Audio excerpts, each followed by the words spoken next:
Greetings. I want to welcome you on behalf of the Columbia Business School Alumni Club of New York. My name is Marjorie Churgan, and I'm president of the club. We're delighted with the program tonight and very excited to be having this program, and it's wonderful to have this kind of a turnout for such a topical interest. The club is a voluntary association of alum whose mission is to enhance the value proposition of the Columbia Business School degree. We put on more than 100 educational, social, professional networking events throughout the year. The club is, although we receive lots of support from the club is really a voluntary association that's financed through dues and events. So if you like the kind of programs that we put on, including the one tonight, please do join. The cost is only $85 a year. That said, tonight we do have a special collaboration with the school's Office of Alumni Relations, and we're deeply grateful that the school and that office is underwriting the event for us tonight. So thank you very much.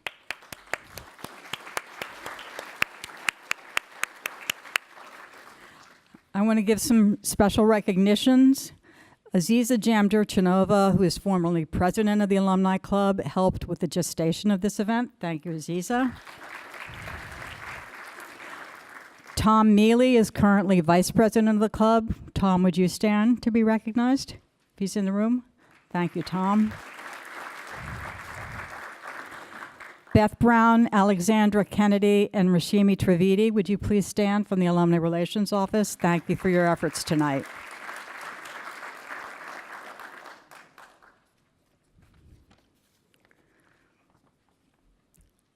And now I move on to our first speaker. While we're delighted that he could be here tonight with us, it is a bittersweet honor to introduce Glenn Hubbard, Dean Carson Professor of Finance and Economics, and our Dean for the past 15 years. Dean Hubbard has shared recently that he will be stepping down at the end of June, closing out 15 of the most celebrated years in the school's history. During his tenure, Columbia Business School has been strengthened on every meaningful front and solidified its standing as one of the world's most innovative business schools, a reputation that has added value and prestige to the degree that all of us hold as alumni.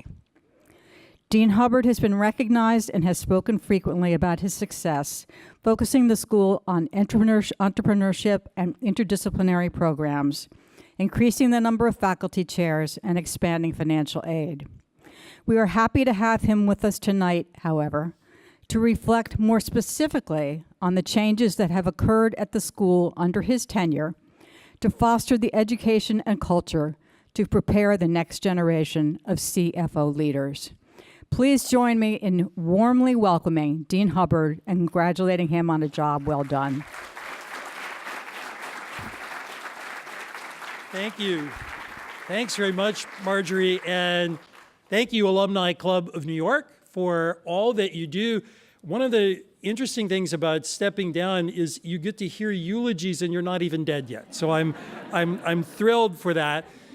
This event is actually part of a really good plan around the world. The Worldwide Alumni Club Events, of which this is a key one for us, have 60 clubs around the world doing things like we're doing tonight, where a group of distinguished executives from our community will come together. Some of you asked me upstairs why I was leaving. I'm actually not leaving. I'm not going anywhere. I should have a t-shirt that said not going anywhere. I'm going upstairs. I will teach as I always have, and I am looking forward very much to helping my successor in any way he or she would like. I'm really excited about the panel. I am the warm-up act for the panel tonight. And so I wanted to tell you a little bit about why I think this is such a great event. First, I'm proud as a dean. These are all fantastic grads of Columbia Business School. But it's also a teaching moment. Increasingly in today's world, the role of chief financial officer means something much broader than it might have a generation ago. The CFO is still a steward of finances. The CFO is still the numbers guy or gal, but that person is also very much in the pod with the CEO and the entire C-suite leadership team. In the MBA program, I love teaching a class called Entrepreneurial Finance because I always describe to students that even though I'm a finance person, I think of finance and strategy as a coin with two sides. You simply can't talk about strategy without talking about finance, but nor can you talk about finance without strategy. So it's not too surprising that CFOs have grown. I'm very pleased to have been a finance guy who got to be in charge of something for a while. That does happen to finance people in organizations. Columbia Business School has been on an amazing journey thanks to the energies of everyone in this room and thousands of people around the world. All journeys in an organization begin with a purpose and a strategy. I've always been proud of our purpose of working with people to innovate, connect, and lead, of our strategy as a school of trying to bring what we do in a university, theory, bridging very closely to the practical world around us. And then we've tried to match that with changing the curriculum, with building the faculty, with the new campus project, with centers. The students that I welcome this fall are amazing. So to level set, if you haven't been on campus for a while, the average GMAT score was 736 of the entering class. They come from 40-something countries, speak every possible language, including English, let me reassure you. It is an amazing place. Getting the amazing students we have has been a real tribute to staff and faculty efforts and to funding for financial aid, which is absolutely critical. This is my second big finance event today because at lunchtime we had Henry Kravis on campus talking with students. We have a tradition called CBS Matters, where a member of the community will reflect on himself or herself in front of the students.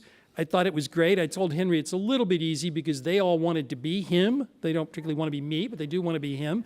But nonetheless, I think he did a great job. At the end of the day, everything at Columbia Business School and everything you're about to hear from these amazing people tonight is about network.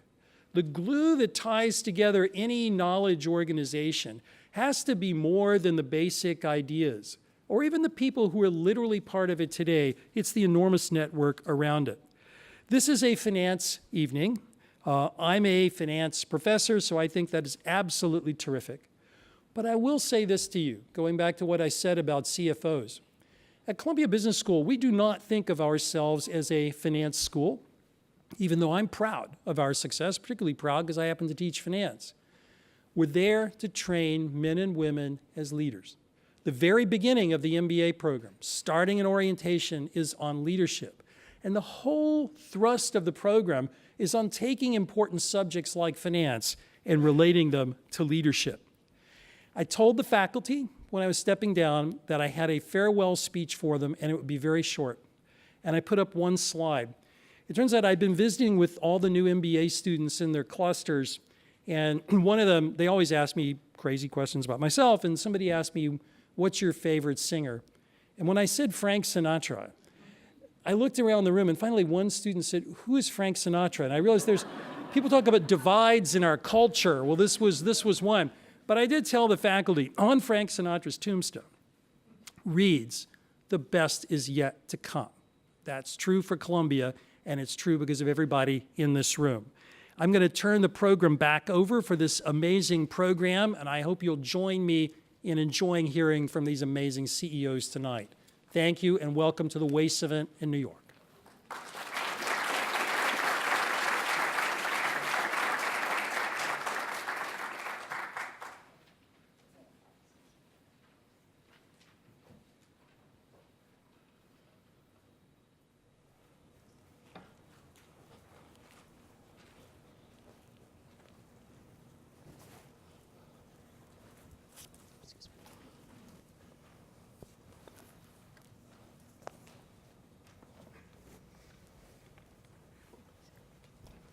One brief comment about logistics. The program tonight, the panel is going to last about 1 hour.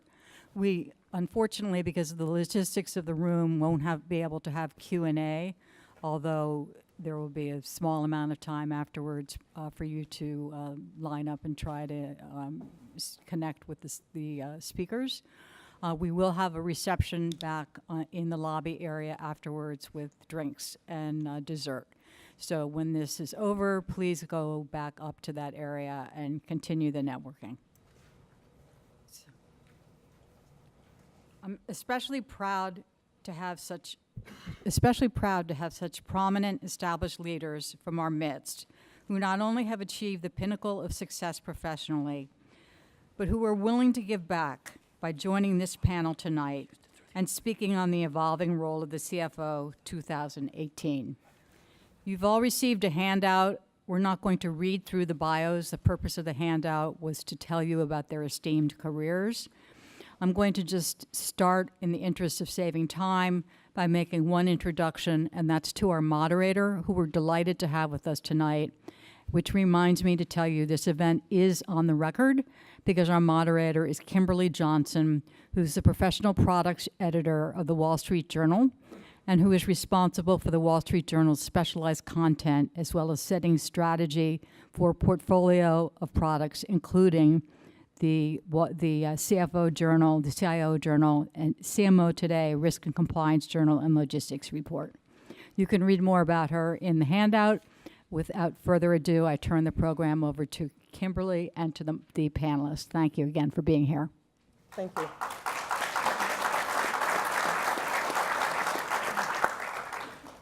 All right, thank you very much for having me. I feel a little strange here, not having gone to Columbia Journalism School. But we're going to get through this. So I think I'm going to start on the end, Robert, and I want each of you to talk about your path to the CFO role. And one of the things I want you to tell the audience is whether or not you wanted to be a CFO, if it was something you fell into. Robert, why don't we start with you? Yeah, sure. Thank you, Kimberly. So my path. Well, first of all, I've been with Prudential for something over 30 years, which is a terrifying statement to make because when I'm in audiences, particularly with a lot of young people, you look into their eyes and you know what they're thinking. They're like, he couldn't get another job. Right. And despite the fact that I'm the CFO, speaking to them, they sort of had that kind of reaction. So when I joined Pru, no, I did not have an aspiration to be the CFO. I actually joined Prudential in the investment management business and spent the first decade plus of my career doing that. I was in the fixed income area in privates and did that for quite some time. There was a reorganization and a dislocation, and that gave me an opportunity to try something new. And when I did that, when I actually graduated from Columbia, the thing that I had wanted to do was to be an investment banker. I just couldn't get a job as an investment banker when I graduated because I didn't have the work experience that would qualify me for it. I wound up at Prudential because the spot in investment management was a lot better in my mind than sort of the other things I was looking at in commercial banking and otherwise. And so I used that as an opportunity to do investment banking for a period of time and got a lot out of that. And actually, some of the skills there came in handy ultimately later on in my career. When I had enough to do with investment banking and felt like the curve on that had flattened and the pace needed to break, I moved back into investment management. And at that point, I went into real estate investment management. I did that for over a decade as well, so kind of chunks of 10 years or so. I had enjoyed doing that, getting back into the investment management and dealing with investors. And again, no aspiration for being a CFO. I thought, if anything, my aspiration had been to be the CEO of that asset management business or another asset management business. I was sort of thinking about myself that way. I got to a period after having been there for a while of saying, I need to do something new and different. And I was looking at different alternatives, and it happened to be fortuitously that I got a phone call from the then CFO who wanted to know whether I'd have an interest in being the treasurer of the company. And that's the first time I even thought about moving into a corporate function. Before that, I had thought I'd always stay within businesses, and particularly within the investment management business. And as I thought about that, I was like, wow, I've never done anything like that before. That would be interesting. It'd be engaging. It'd be a new learning curve. So I was like, yeah, I think I would like to try that. That then led from there to, upon his retirement, me taking the CFO's position. And I think congratulations are in order as well. Thank you. You've moved on from the CFO role, correct? Well, I haven't yet. Yeah, it's been announced. So I've recently the board gave me the opportunity to become the vice chairman of the company, and so now the CFO will be reporting into me, and that was announced yesterday as well. So very talented individual. Thank you. Very talented individual, Ken Tangi, who is a Yale grad, not a Columbia grad, will be taking the CFO's position, and then I'll have a broad variety of other things coming into me at that point. So it's, again, new opportunity to begin learning some new skills and new aspects of our business, different aspects of our business. So how would you want to follow that up? Not vice chairman. I'd be happy to. So, I was working on Wall Street. I was a sell-side analyst at Bear, and really didn't want to be on Wall Street and wanted to actually get out of finance in that capacity. Ironically, I ended up as a CFO, but wanted to go into a business that has a tangible product closer to customers and just the guts of a business. So I had worked on the IPO of Martha Stewart, and I said, Martha, you need somebody, you need to hire me to do stuff. And you need a finance guy, and that's what I do, and we'll just figure it out. And so I did, and I think my first week I was, carrying her bag into media interviews and but I was there in a variety of roles, and then ultimately I became the CFO's sort of deputy. He had left, and so the board, gave me the job of being CFO. I was in my mid-30s, and frankly, I loved it, and wanted to stick with it, and really felt like at a small company, you could get involved in everything I wanted to, being customers and the product, while, doing what I do enjoy, which is finance. Right. And now I moved over to Ancestry. Ancestry, similar role. I'm CFO, COO, was interim CEO this past year while we were going through a transition. And it's the same thing. In a small company, Ancestry is about $1 billion company. You get to play all roles. No one gets to be just CEO or just CFO, so you're sort of wearing many hats. Right. But was it something you wanted to do? At what point did you aspire to do this? I can't say that I woke up and said, gosh, I want to be CFO, but I wanted to, again, be close to a product and realize that my skill is in finance. So try to bring the two together, and being CFO at a small company allows you to do that. Right. So I can't say that was my aspiration, Okay. But very happy doing it. Okay. So for me, first of all, I disappointed my mother many times along the way. When I went to graduate She school, means to be a doctor? no, actually that's my father. But I don't like needles, so they knew that wasn't going to work out. So when I went to business school, I actually went straight through from undergrad, which obviously was even a little rare back in those days. And my mother's intention was that I should do a joint business school JD degree and then go work for the World Bank. 2 years of business school was enough after going straight through, so I said, nope, I'm going to leave and actually go get a job. And I went to work for Price Waterhouse thinking that I would become a partner. And that was sort of how my career track was heading.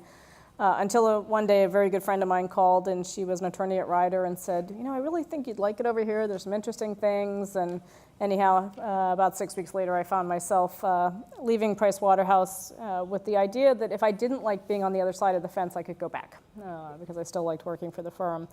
The rest is sort of history from there. Back in 2003, which is when I joined Cognizant, my husband and I were actually living in Atlanta, decided to move to New York, and for various reasons I was looking for a new role, stumbled into the job at Cognizant, had never heard about the company. We were tiny in those days, about $365 million of revenue, and I was brazen enough and young enough still in those days to say, well, if it doesn't work out, it's close to New York, I'll find something. Anyhow, 15 years later, here we are. And I'm now the CFO. But I think like you, I didn't wake up wanting to be a CFO. Wasn't even sure until really when they approached me and said, "Would you be the CFO?" that was where I wanted to head. But I think the excitement of getting to get your hands dirty, and as we'll talk, I'm sure more about, is the role of the CFO today is far more than just a finance role, and that's what really makes it exciting. Okay. So when I came to Columbia, I had an engineering degree and had worked in engineering for a little over a year before I came to Columbia. And really, my thought at the time was I wanted to run a big operation, and I wanted to go back to General Motors, and that was what I was aspiring to. Came to Columbia, fell in love with the finance program, and decided to do a double concentration in finance and operations management. Went back to General Motors as in a finance role. and spent a great time there doing finance and really working a lot on the international side and with the international businesses. So that was terrific experience early in my career, getting exposure to international, not working internationally, but working with the international operations. I went to Pepsi after I left General Motors and spent about 6 years doing finance and strategy roles. And that was great training in terms of divisional finance experience, operational finance experience. And my last 4 years at Pepsi, I actually spent in a general management role. So I had been approached after being at Pepsi about 6 years about, you have an engineering background, you have this great finance experience. What would you think about doing a general management role? And at the time, that was a bit atypical in the Pepsi bottling organization. But it was an opportunity to have P&L responsibility mid-career, run a plant, run a warehouse, a distribution center, and manage a sales team. And we were talking a bit earlier, one of the first sales accounts I landed was the University of Michigan athletic department. So that was a lot of fun, Big Ten country. I did that role for 4 years. The market unit I took responsibility for was challenged from a performance standpoint, and it was important for me to see that role through and turn it around. I then went back into a divisional CFO role and assumed responsibility for finance and IT. And this was in 1999. It was right before Y2K, so I got immersed in information technology and really, learned a lot about that. And that proved to be quite valuable for me, as I moved forward in my finance career, having that experience. So having the operations experience and then having the technology experience. My first public company CFO role was about 17 years ago, and I moved into retail as the CFO of what was at the time Intimate Brands, which was Victoria's Secret and Bath and Body Works. And I had responsibility for more of the traditional finance areas, but then picked up some additional responsibilities. I then left and went to Ralph Lauren and was the CFO there, responsible for finance and information technology, which led me to my current role as CFO of Estee Lauder. And my responsibilities are finance, IT, investor relations, strategy, business transformation. So the breadth of the responsibilities that I have today were really built, based on some of the experiences I had early in my career. But I was not, to your original question, looking initially to be a CFO. When that opportunity came to me, I recognized that it was a great opportunity to really help manage a P&L and really get a broad exposure to the business, certainly partnered with the CEO. I want to talk a little bit about your operational experience, and I'll bounce it directly back to you.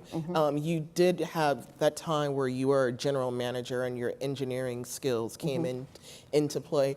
How much more of that are you using the kind of operational strategic part? You do have control over strategy. I would like to know from all of you, how much of that are you using compared to the traditional finance, accounting types of skills? Yeah. And how that's changed over the years in your careers? Yeah, no, it's a great question. It's changed quite a bit. So, I think back to the Sarbanes-Oxley days when, finance was very much about, control, compliance. That's still an important part of the responsibilities, right. But where I spend a good portion of my time is working with our CEO and our executive leadership team on strategy, on delivering the results, so on operational performance. We also have started to explore business intelligence and analytics, so that also reports into me. So it's a much broader role than the traditional finance roles, and that's what keeps it exciting. Now, Robert, you came out of Treasury, and we were speaking a little bit earlier, and if you look across the S&P 500, Treasury the percentage of CFOs that were previously treasurers is very low, but you're at an insurance company. So can you talk about treasury and the types of experiences you had that led you to the CFO role and the operational side of things? Yeah, sure. Well, I'd make a broader statement. If you look at financial services, what you're going to find is the route to CFO looks a little different in financial services than it does across broad, other industries. And you find, the traditional route that you'll see, a third of the time or so in going up through the accounting and controllers area to CFO. It's maybe less than 10% of the CFOs in financial services would kind of come through that path. Rather, they come through, actually, some of the paths that have been described here. So generally either from a business or other areas of finance. And the treasurer's role in an insurance company, because an insurance company is all about balance sheet and capital, is a particularly critical role. You get into that position, and it's the lifeblood of the organization. And so it gives you this incredible opportunity to see all of the businesses from the inside out and understand their profitability in a way that, frankly, I don't know that any other point in the organization sort of would give you the opportunity to do. So it happens to be a very good training ground for a CFO. It's not always that we go directly from treasurer to CFO, but when we're thinking about our leadership within finance, and we put together something we call sort of a leadership resume, and we tell them, as they're getting experiences as an important component of building that resume, they should be getting experiences across the spectrum of things that we do in finance. And we really encourage rotations through Treasury because of the view that it gives you and the driver that it is to the profitability of the firm. Karen, do you encourage this sort of rotational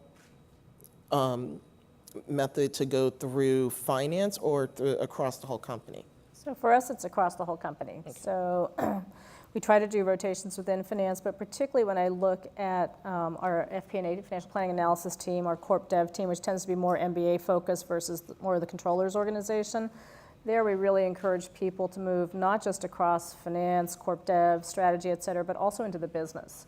So each of our business units have big operations teams. I've had finance guys go into sales and do rotations there. As you know, our business is about selling large, fairly long-term contracts and solutions to customers. It's not a product business, so there's a very strong finance component to how we think about deals and the contracts and so forth. So we found that particularly our FP&A team tends to do very well in those roles. And then we'll bring them back or bring them into other roles. Where we've struggled, I would be curious to hear what Rob's done, is at the very senior level, it's a little bit harder. If you've got folks who've sort of been ingrained in their role for a long time, but as we bring people up through the organization, we've really done a nice job of trying to do that.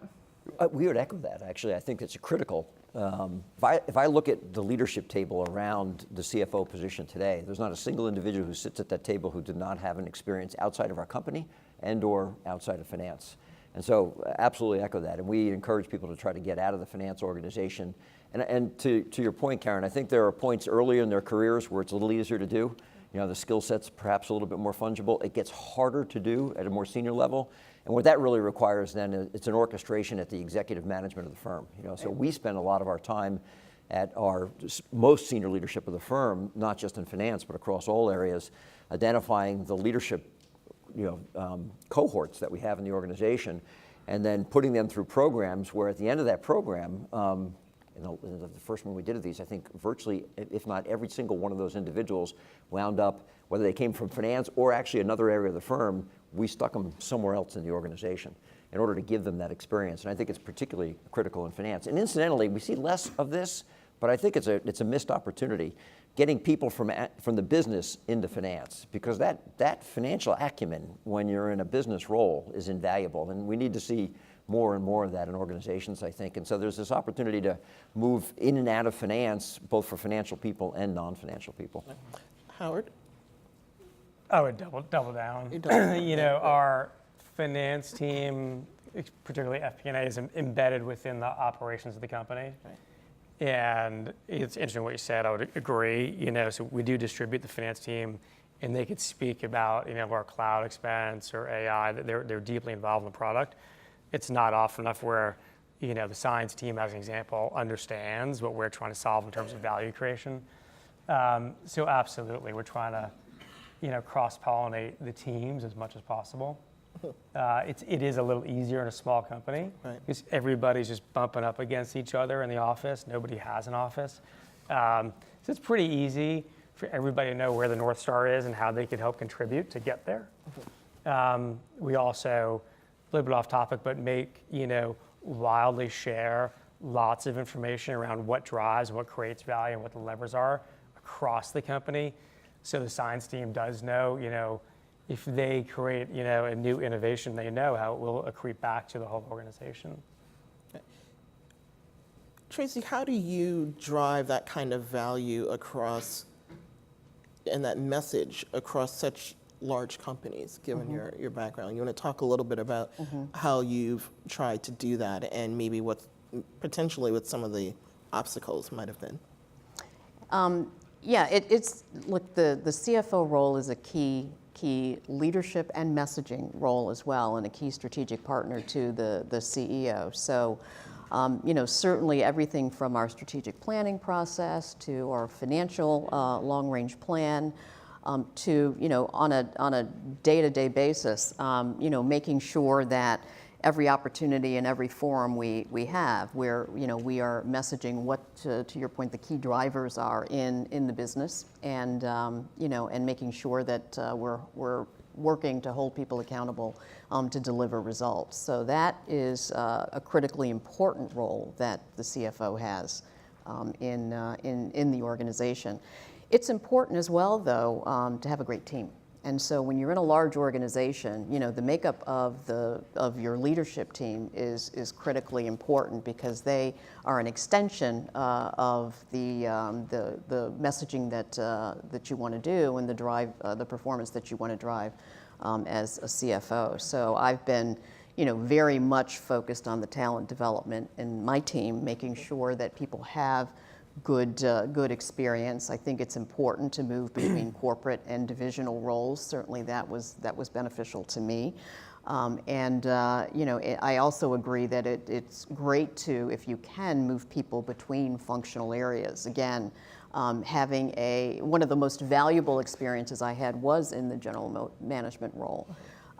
And the other valuable experiences I've had have been on boards, because it helps me certainly understand the perspective of our board and the perspective of being a general manager, managing a P&L, and the kind of support that you need to get from finance. Okay. And so I want to talk a little bit about talent and building a great team and finding talent at all levels across the finance function. CFOs typically tell my teams that talent and hiring the right kind of talent, and just finding that talent, is extremely difficult. I'm going to start with Karen, because the other companies here are household names in some respects. Sorry, and particularly Estee Lauder. I'm sure everyone just wants MAC makeup. But how do you try to recruit great talent, and what is that? What does that look like today? Well, and it's evolved, right? So from a brand recognition, right, if I think about my finance team today, roughly 1,200 people, about 75% of my team is based in India. And so from a brand perspective, we have great brand in India. So it's no issue for us to go out to the best schools and hire the top talent. Around the rest of the world and the other geographies, the U.S. is number 2 in terms of where our people are. Frankly, we've got a great reputation here as well. We've become more of a brand, not a household name, certainly, but certainly in the business schools and the big engineering schools and so forth, people know us. So it's become a lot easier to attract the talent. I think it's a challenge, in a company like ours. We are a young company. We'll turn 25 in January. And we've grown so fast. When I joined the company, we were growing 40, 50, 60% a year organically. You're younger, right? And so you know what this is like, right? And now we grow, sort of 10%, and shareholders like, wow, what are you doing? You're growing so slowly. And I'm like, we're $16 billion of revenue. And so you have had to shift, and as much as you want to bring your talent and grow your talent from within, which is always the preference, when you've grown as fast as we have and gone to the scale we have, you have to balance that with some outside talent and people who've been there, done that a little bit. And so that's what we've tried to do over the last few years. The thing I always try to preach to my folks is hire people that are better than yourselves. Now, that takes confidence, and that is something you have to really work at to convince people to do that. But a couple of great people will make your life a lot easier. Right? And the thing that I also always preach to my team is, you're not going to get promoted or be able to move into a new role till you have your backfill. Right? So go hire your backfill. Don't come to me complaining that I'm not giving you, new opportunities. You haven't hired your backfill. So we do that. I think if you look at the talent in the marketplace today, finance is in high demand. I'm sure everybody in this room is getting calls, frequently from recruiters. So you have to pay market compensation. That's just sort of a given. It's table stakes. But most importantly, you have to create an environment where the jobs are interesting. And that's very different than it was, not that the jobs weren't interesting when we graduated from business school, but being a spreadsheet jockey was okay for a little while back in those days. That's not okay today, right? And so we've all, I think, had to get much more thoughtful about what are the roles you're creating, the types of people, what skills do you need, how do you use automation and AI and all these other things to eliminate some of that work. And really focus on knowledge and adding value. And what I find with our teams is the more we can embed them in the business, the more interested they are, right? Because that's really where it's happening on the ground, and they get to actually feel like they're a part of the growth story and actually adding value. Just to build on that, for us, again, smaller, so 1,500 people, but hiring the right talent is the whole ballgame, especially our DNA business. While now we have a large database, 10 million genomes, largest in the world, it's wildly competitive. And so hiring talent is everything. And so hiring someone with finance skills, easy. Hiring someone that, is the ability to think strategically, worked at Bain, MBA from Columbia, understands the business and what we're trying to create, really hard and wildly competitive. I'm trying to hire that position now, and just lost someone that wanted to go work at Google, and I get it, it's exciting. But it's just wildly competitive. So as you develop your skills, having that breadth and diversity of experience, it really sets you apart. Howard, what's been the biggest challenge for you in terms of talent, and how have those challenges changed over your time at Prudential? So it's that, again I'm sorry, I meant Robert. Oh man, I was all I was looking at Robert, but you can answer. I'll follow you. Go ahead, Howard. No, go. I'll follow you. An answer for Prudential. So we're in Utah and San Francisco, hiring folks from BYU. You could do that all day long. Having 10 million samples in our database of 10 million human genomes, trying to hire AI folks competing in the Bay Area, it's impossible. It's so darn hard. And we're backed by PE, so EBITDA means something to our board. A lot of companies in the Bay Area doesn't mean something. and so It's revenue. Exactly. and so we're competing on mission and purpose, right? And connecting to the consumer and solving something. So it is, it goes beyond just finance. Yeah. Sorry about that. It's an interesting topic.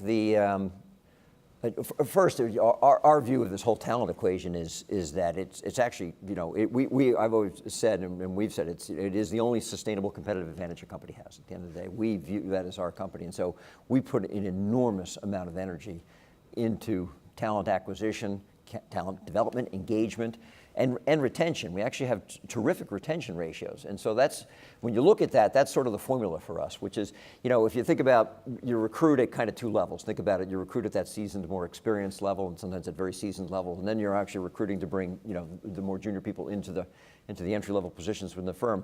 At that seasoned, experienced level, we have no issues. We're the leader in our industry.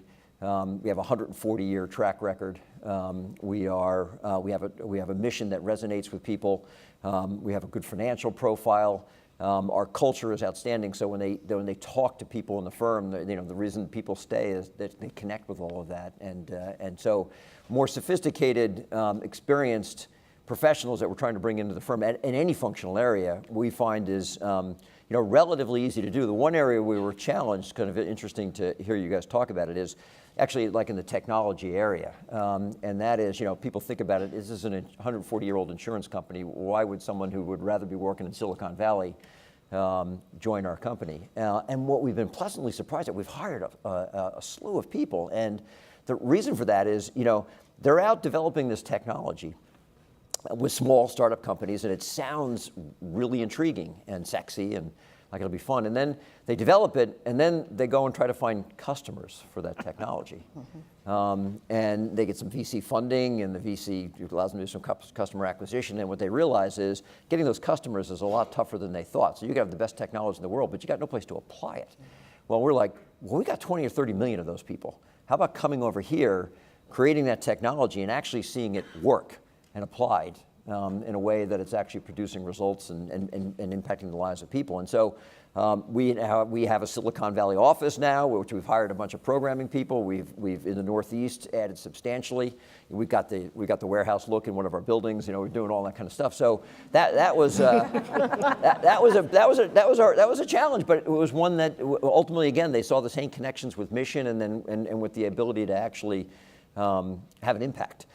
At the more junior levels, that was a challenge for us in that it is more sexy and appealing to go to some of the smaller and faster growing companies than to a 140-year-old insurance company. Well, so part of that is we're not an insurance company, we're a financial services company, but the brand that we have that you talked about that some of us benefit from, that cuts both ways sometimes because our brand is known a certain way when we're actually we're one of the 10 largest investment managers in the world. We've got $1.4 trillion of assets under management. And people don't know that until you sit down and you educate the community on it. But once we've done that, we find that the connection that the young generation has with mission and understanding what the company is doing and having an impact, that really resonates and allows us to bring them in the door. And once they come in the door and they see the programs that we have and the people that we have, and they understand our business, we're finding that we're able to attract really high quality talent into the organization. So it's a constant challenge. We spend a ton of time on it because it's our lifeblood.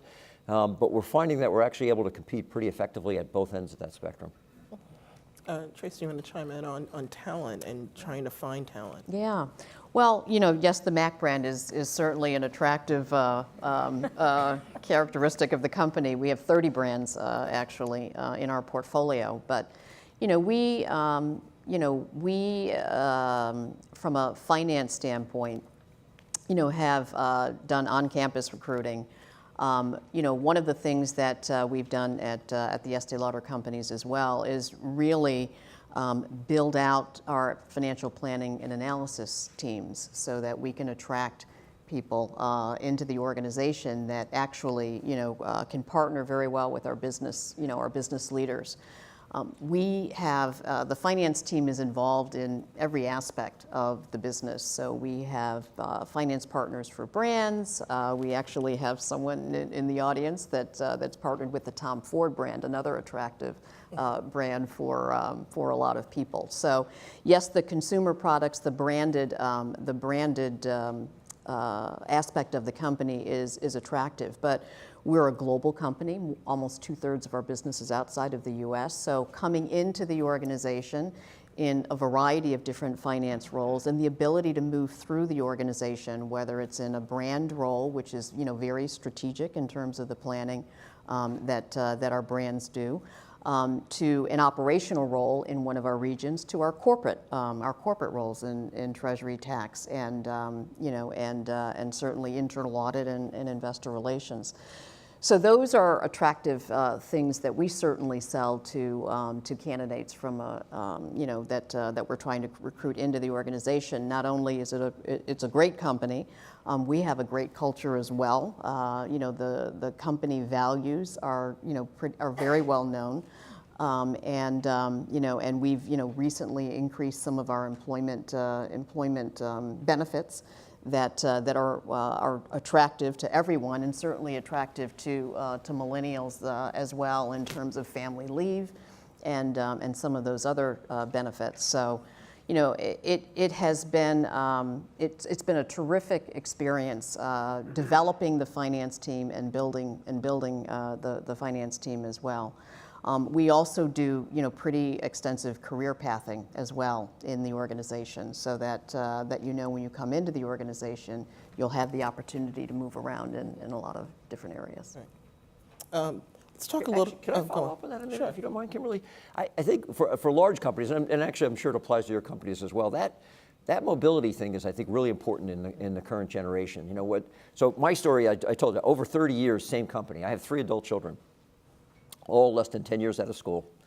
2 of them are on their 3rd employer, and the 3rd is on his 2nd employer. And it was going to go to his 3rd, and I talked him out of it. And so I look at that, and I'm like, wow, you know, what changed? You know, and maybe I'm an anathema even into my current generation that I've stayed that long. But the reality is, you know, there's a much greater churn. And in each case, they came to me and talked about the job moves that they wanted to make. And in every case, I was like, you should move. And the reason they were moving is they were not finding the next opportunity at the place that they were. And to crack the code to that is providing the mobility within the organization. So if someone, you know, in about 4 years or so, someone's probably learned 80–90% of what they're going to learn in a position. And if you're expecting them to stay in that position beyond that period of time, you're looking for burnout, and they're going to start looking for the next opportunity if you don't create that next opportunity for them. And so the kind of mobility programs that we're able to introduce, whether it's within finance or finance and other areas, I think is actually important to the younger generation coming through, because they've got a little shorter attention span than the prior generation in terms of the expectations for acceleration of career. And sometimes you can meet that expectation for acceleration through things that aren't even necessarily promotions. They're lateral moves that are creating new opportunities, new learning experiences, and enhanced optionality for them. So now they're thinking about their careers, and they're saying, well, instead of my career being this way, my career could be this way. So I think that's an important thing that we're able to bring to the table for younger generations. At your companies, for all of you, does finance lead when it comes to developing ways to attract and retain talent? Typically, the people outside of finance and outside of CFO roles look at the CFO as the person that says, no, you can't spend any money on this, don't spend any money on that. However, we've spent probably a good 10, 15 minutes talking about spending money on finance talent. And you might all be used to the IT department per se say, well, we need to pay these people X amount of money for X, Y, and Z reasons. But you're actually talking about spending more money in finance. Are you leading in that charge at your organizations? Well, I can speak for us. I'll jump in first. We're the role model for the entire organization. We're actually setting the pace for the organization. And it in part comes from the fact that, as described before, my own personal experience, having been lots of different places within the organization, it brought a lot of perspective into that. And so whether it's around mobility and experience, or whether it's around training and development, whether it's around the importance of relationships and ongoing education, you know, I have the MBA. Somewhere along that path of my career, I picked up a CFA and a CPA, and and I use that to explain to people that you have to continually to invest in yourself. And so we have this leadership resume that we're serious about. That we encourage people to invest in themselves, and we show them the way in which they can succeed. And so all of that has led to what we think are sort of role model programs that we have in place that are being adopted across the rest of the organization. So it isn't really so much a budget issue, because a lot of things you do that we need to do don't cost money. They can be disruptive. Like this mobility thing we're talking about. If you're moving someone every 4 years, there's a learning curve, and you got to be willing to pay that price. But that's ultimately you get the return on that investment. Yeah, so generally we're trying to hire people that are a cultural fit, so that finance with the product team, if we're shipping something and everyone's there at 2 a.m. eating Doritos, we want the finance team to be part of that team, absorbing the culture. So it's about a culture fit. We can't compete against Facebook or Google in compensation. You just can't. So you got to compete on this other avenue. And for us, that's product, that's culture, that's customer. And this point you made around touching customers, that's it. If you work in our case, competing against pick Facebook, you'll get lost in this massive organization, and you really can't point to what code you rolled. For us, it's about, no, you can touch customer, you could have this great impact, and that's how we're trying to compete, and that's the talent we're trying to attract. Whenever we, went astray and thought we could use compensation as a lubrication to attract somebody, it just never worked. Because you can get somebody who doesn't fit culturally, and they just get rejected. Yeah. And it doesn't work. Yeah. No, I agree with that. I think we certainly look for best athlete when we're recruiting finance talent. But what really attracts people to the company is the culture of the company, the terrific performance that we've had, the growth opportunities in the company is really, the opportunity to actually see a career path in the company is where we're attracting a lot of talent. Right. I think we also, when we're hiring, we think about 2 and 3 steps out, right? So particularly for senior people, if I look at somebody and I say, I'm hiring for this role, but where else can I see them going in a few years before we even make the hire? Because if I don't see that, then they're probably not going to be the right fit for us. Right.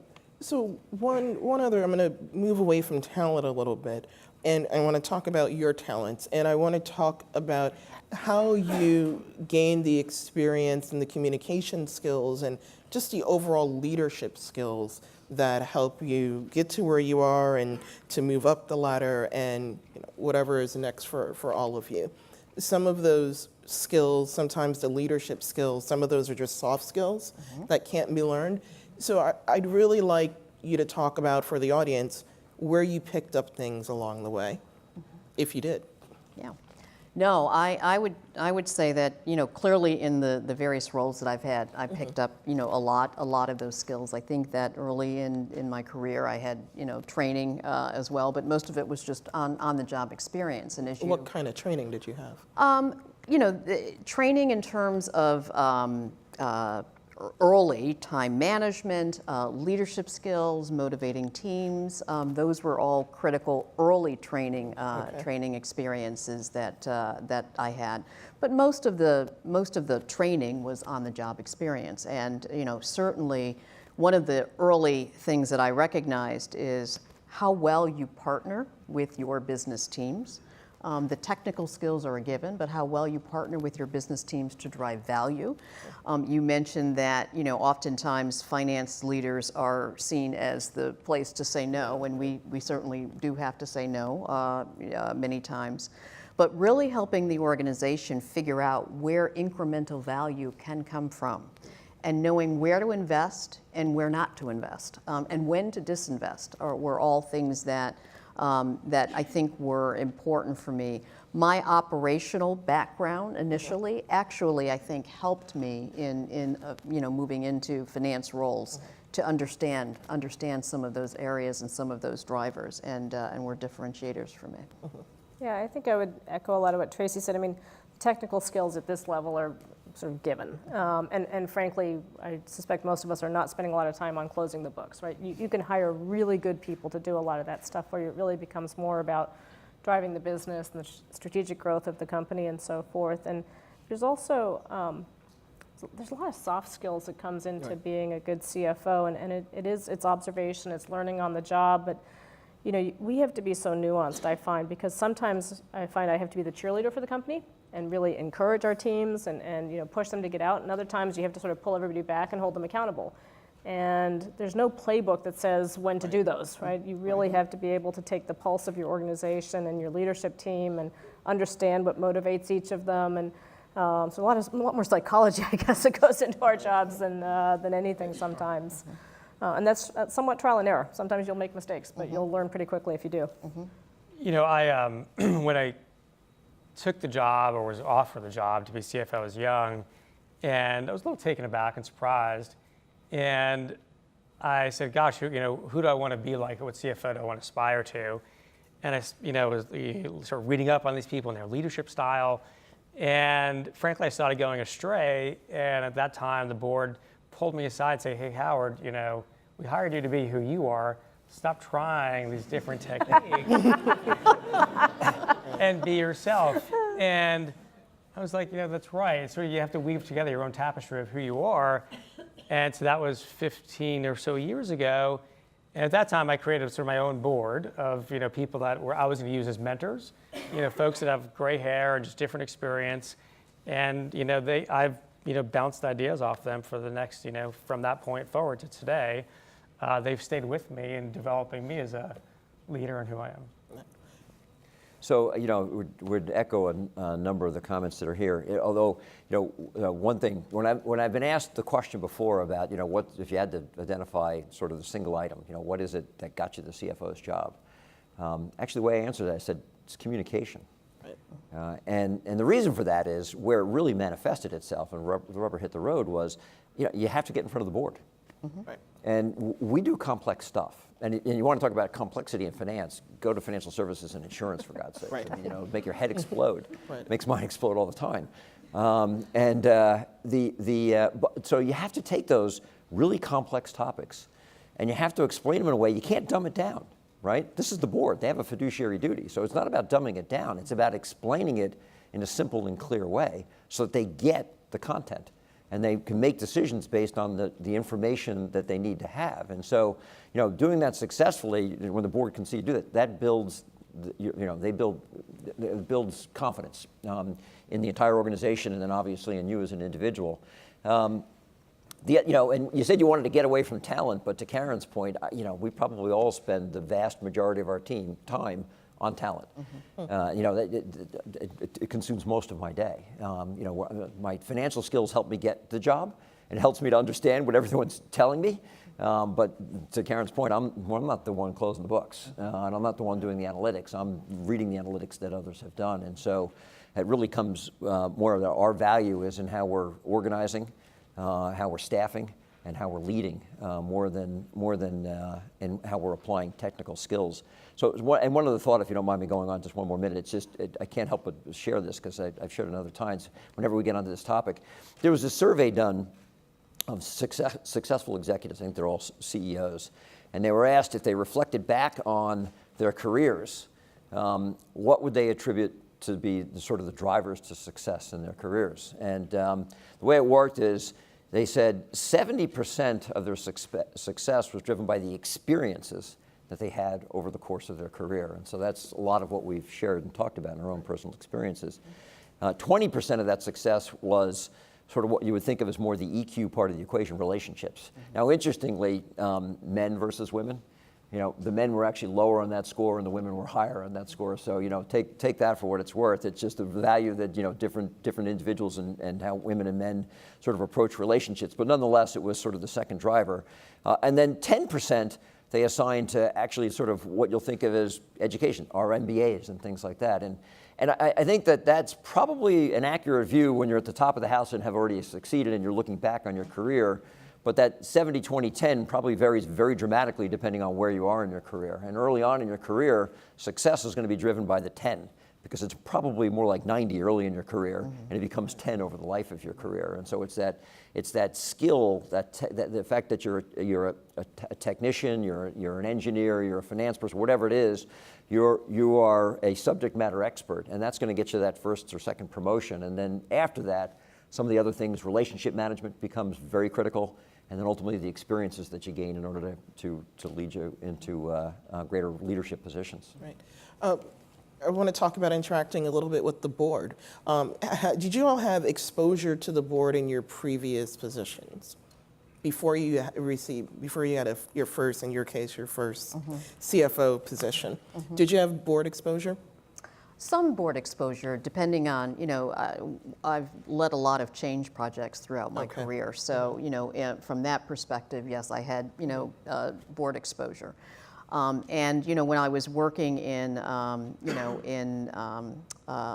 as a divisional CFO, sometimes would come before the board. So had some board exposure, but not a lot, actually, before I got my first public company CFO role.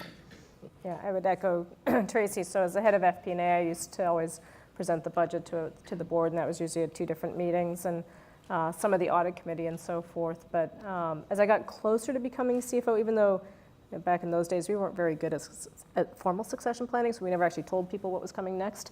But this was 7-8 years ago. I would find myself being invited to more of the sessions, and now I look back and realize that's what it was all about. But yeah, I think it's fairly limited, and I think once you become CFO and you do get so much interaction with the board, and then I'm not sure about Howard and Rob, but both Tracy and I sit on other public company boards, that is an invaluable experience as a CFO to get to see it from another perspective, and has really helped me in how I think about interacting with our board. Right. Yeah, at my first opportunity, I actually had a lot of interaction with the board, and it was almost a substitute for the CFO. So we would work in tandem at many of the board meetings.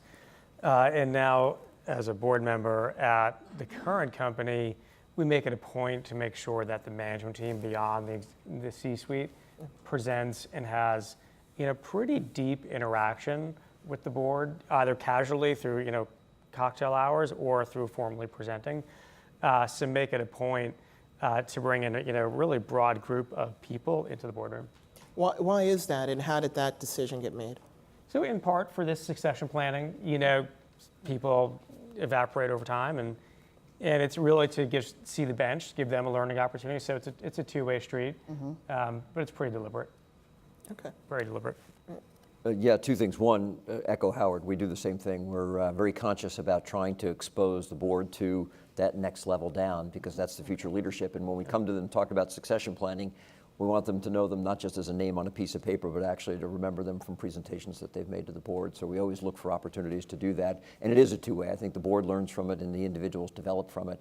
And I happen to, again, financial services treasurer, had extensive experience, exposure to the board prior to being appointed the CFO. There's a finance committee to which the treasurer basically runs as a subcommittee of the board, and that meets every time the board gets together. Right. Okay. We have a few minutes left, and I think, Howard, you mentioned that you have your own personal board of mentors that you developed over time. Do all of you have a group of people that are your trusted advisors, and you want to talk about how you built those people up over time and over the course of your career? Yeah. And how do you go about, and advice to people on how to go about choosing personal trusted advisors? Yeah. Well, certainly first people that will tell you the truth, and people that are interested in your career, and that's really important. So in terms of how I think you build your personal board. I have a number of people that I've met, throughout my career or personal life that I rely on really for advice and counsel. They know me very well. We have a very honest relationship in terms of communication, and it varies from people, that I have, worked for that were more senior in my experience in the past, to peers. I actually find that peers that I've worked with, in the past are very good sounding boards in terms of being, making up a personal board.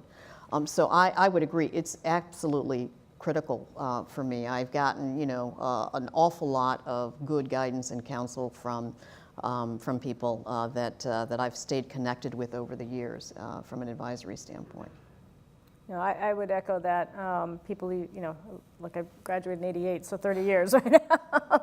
I've had the pleasure and honor of working with a lot of great people over the years, and many of them, even though we don't work together today, you still keep in touch with, and they are your network. You could always reach out to them. I think the other thing you find, particularly once you become a CFO, is there are tons of groups out there across the country who would like your time, and everybody wants you to engage and network. And I guess the couple of pieces of advice I'd give is, if and when you get those options, it's great. And when you first become CFO, you're like, oh my gosh, wow, they want me to join. How cool is that? And then you realize there's 100 of them, and you'll never actually get your job done. So I think you have to be thoughtful and think about that. And like the Wall Street Journal has a great Thank you very CFO much network. For the plug. I in was there. keeping it in, but thank you for the plug. Much appreciated. Yes. No, they do, and it has a very specific purpose, which is quite different than some of the other groups you'll find. So Tracy and I belong to another group that is CFOs, and it really is a group that is designed to allow us to kind of network and share in a very safe environment and really talk about current issues. And that's been very, very helpful. And there are lots of groups out there like that. Oh, I sort of kicked us off. yeah, so I guess I'm up. Sorry, lost track. I haven't been as probably disciplined as either any of you have been around that. I love that concept of a personal board. I've heard it. I wish I'd done it, but I didn't. And probably the point in time to have done that was earlier on in my career. And I think actually, one of my learning experiences early on in my career, I was actually not even very good at having established mentors and mentors becoming sponsors. And I probably paid a price for that earlier on in my career as well. And then later on, sort of understood that would be a helpful thing. But in each case, those things sort of developed very naturally. So I had a limited number of very special relationships that turned out to be really strong mentoring relationships for me, as opposed to sort of a broad base of that. I do agree with Karen, though. You can get overwhelmed by these opportunities to network, but having said that, being selective and picking a few of those is another good opportunity. Less on the sort of personal coaching, but very much on the sort of sharing of experiences and what you're doing and what we're respectively doing in our organizations and different ideas around that. Right. I'm going to go back to you again, and with our final question. In one word, what makes a good CFO? One word. Oh my goodness. No pressure. No pressure there. No pressure. Go ahead, Rob. Passion. Okay. Yeah. I would say an athlete, because you become the heart and soul of the company. You're doing finance, you're meeting customers. Like, you have to be an athlete. I think I would add to that savvy. You have to have a lot of savviness, just sort of that sense of what's happening in your company at all times and being able to move and pull the levers accordingly. And I would say leadership. I mean, you really are a key part, obviously, of the leadership team. And, when I think about what companies are going through today, many of us are leading change. and bringing the organization along with that change. So leadership, we talk about at Estee Lauder Companies leadership from every chair, and the CFO role is a key organizational leader, not just for the finance team, which is important, but for the entire organization. Thank you very, very much for your time. It's been a fantastic conversation. Thank you, Columbia Business School alumni, for having me. And I'm going to turn it back over to others, or we? Well, I think there are more cocktails. Okay, thank you.